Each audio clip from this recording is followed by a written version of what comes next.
সূরাতুল কারিআহ।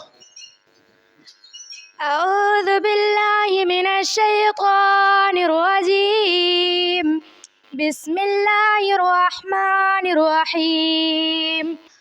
القارعة ما القارعة وما أدراك ما القارعة يوم يكون الناس كالفراش المبثوث وتكون الجبال كالعهن المنفوش فأما من ثقلت موازينه. سوال نمبر 2.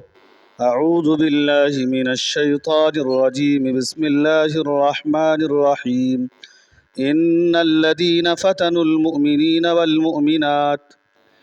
بسم الله الرحمن الرحيم. إن الذين فتنوا المؤمنين والمؤمنات ثم لم